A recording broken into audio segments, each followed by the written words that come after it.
to the Crazy in 10 or Less. This is a show where I give it to you in 10 minutes or under, and if I don't,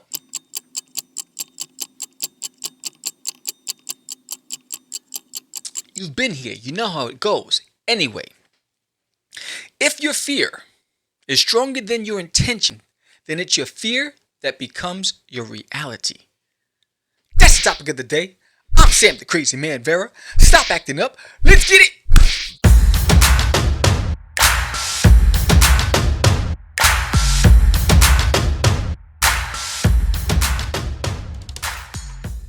All right. So why this topic? I'll tell you why. I wanted to do this topic for a long time. I've been sitting on this. If you know anything about me, for those of you who are close to me, who know me, I watch a lot of motivational speakers. I read a lot of books on leadership and all these things. Aside from the fact that my other life, I'm a comic book creator and podcaster, right? But there's another side of me, right? There's another when you flip the coin, right? There's heads and tails. So this is the tail side of me. And so I was watching an interview and I wrote down the quote, and I forgot who it was. And I love to give credit to whoever it was. I didn't create this quote, but I heard it somewhere. I wrote it down a long time ago. So, and I didn't know when or how I was going to introduce it, but here it is. The quote is, if your fear is stronger than your intention, then it's your fear that's creating your reality. Now, what does that mean? Let's go deep. We're going to go so deep. And this is where I need you to put everything down. We're going to go so deep. How deep, you ask? We're going to go so deep that we have to be there for each other, because I have to hold the rope so you can come back, right? Because we're going to internalize. We're going to self-reflect. We're going to look at the man in the mirror, right? I'm going to make a change for once in my life. Anyway, so we're going to talk to the man in the mirror. We're going to say, why? That's what we're going to ask ourselves. So let's put things into perspective. Let's set the stage. Make sure nothing's around. I need your undivided attention. Let's set the stage right now. How many times have you sat in your car, on your lunch break from work, or in your backyard, or you're in the shower, or in your home office, or sitting at a Comic Con, or at a book signing, and you're not getting the traffic that you wanted, that you were hoping for. You're not getting the reception you were hoping for. You're not in a place where you're making money while you sleep, right? You're not in a place where you have national recognition for all your hard work. And you ask yourself, why can't I fulfill my dreams? Why am I not an accomplished creator, writer, musician, artist, actor, actress?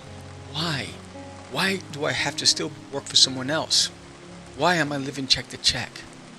Why is it not happening for me? The whys are very important.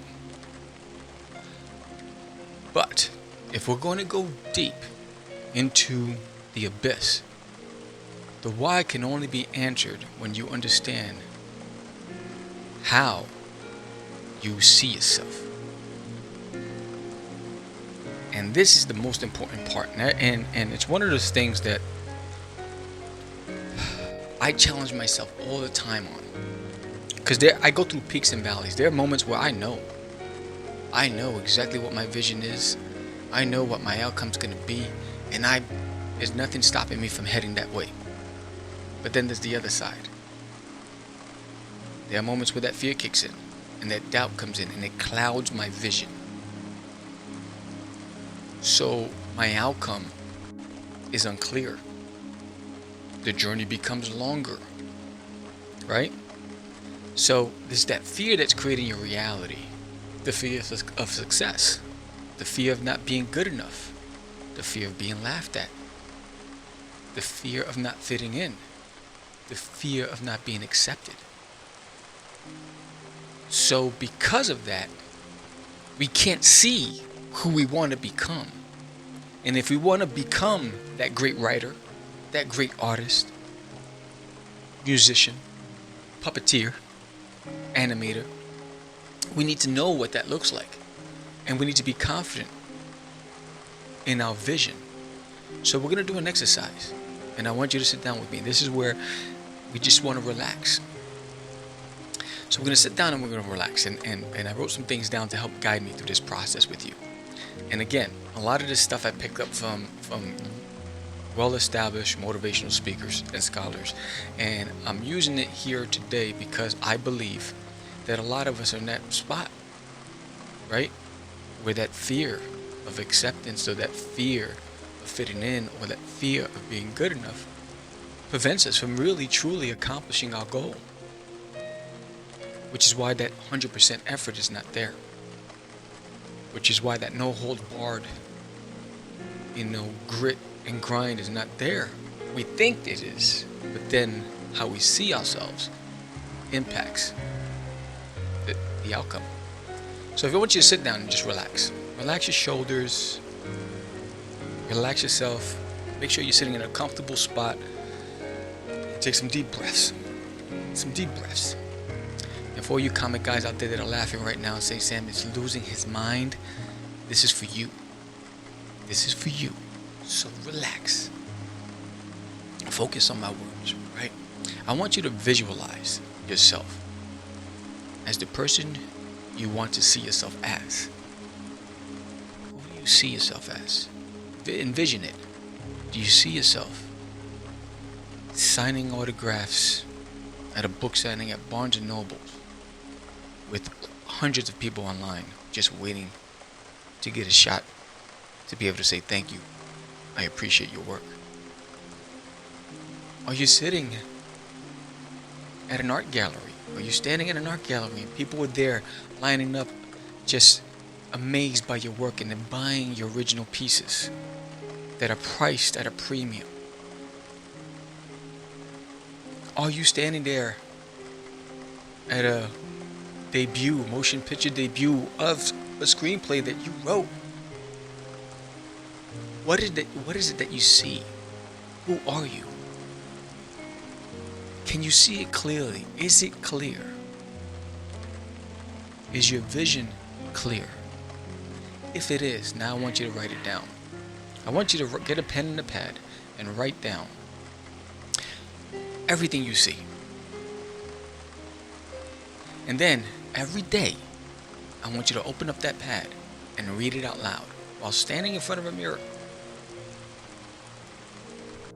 I am grateful for the artist I've become. I am grateful for the writer I've become. Right? Just repeat what you wrote and then add the words of gratitude in there. And thank you. And then over time, if you do this every day, what happens is you start believing in it. And that fear and the noise in your head and that self-doubt and the roadblocks that you created for yourself start falling. The walls start coming down. And then you start becoming that which you've envisioned. And then without realizing it, you're getting one step closer to accomplishing your goals. Whether it's a year, 2 years from now, no one knows but you. But then you'll look back and say, why did I ever doubt myself? These are the challenges in any creative form for society. Think of all the people who could not clearly see their outcome because the circumstances in our life prevented us from seeing it. The neighborhoods we grew up in, the financial situations we come from. But what of all of those successful people out there that came from the same or worse and somehow made it? They had purpose. They can see themselves and they believed it. You need to start believing in yourself. See yourself for what it is that you truly want to become. And don't let anything get in your way. You deserve it. I'm hoping that this helps anybody who needs it. I know I try to practice it every day. In fact, I do practice it every day. I don't try, I do. Because life is real. We know it. Reality gets in the way and then you start, right? It's like I went through it. I went back to work and And now I couldn't see what my outcome was because I barely get time to create because I'm working all these hours and my role, the position I have, there's a huge expectation from me and there's a huge demand on me, and I'm one of the first persons to call if something goes awry. And because of that, I'm so worn out when I get home to muster the strength to create is the hardest thing to do. So because of that, I start doubting my journey. And you start questioning, should I be doing this at all? So I feel you, I hear you, I know it because I go through it. And this is a lot for me too. This exercise, I'm hoping to share this with you. I'm exposing a side of myself with you because we're in the same place. You're not alone. But if we do some simple things that doesn't cost us much to see ourselves the way we want the world to see us, not the way the world expects to see us, things will get better. That's the topic of the day. What are your thoughts? If you like this episode, give me a thumbs up. Put a comment below. Hit that link, subscribe, share it with a friend. You know somebody who would need this message? Send it out. Please share it out there with the world. Again, we talk about creative form and art. Sometimes we got to take a moment for ourselves, right? So with that said, hey, I do have an art contest. There is $100. There is 4 commercials. There is an interview on Catch the Craze. There's a spotlight in the magazine in issue number 6 of Disneyland in My Toilet. You get a lot of free promotion plus $100. Show me your duty. Can you draw duty? I would love to see your version of duty. There's a few people out there that still haven't submitted that reached out to say they're working on something for duty. But hey, for all the details, go to dutiesworld.com and check it out. And then click the link on the main page. It says Art Contest. Read the instructions and then send it to contact@catchthecraze.com. I'd love to see your version of duty. And I'd love to give you some spotlight. And this is coming out of my pockets because I want to have fun with my Dudarius Uranus. With that said, this is the Crazy and Channel S. I'm Sam the Crazy Man Vera. You guys have a blessed day. Peace.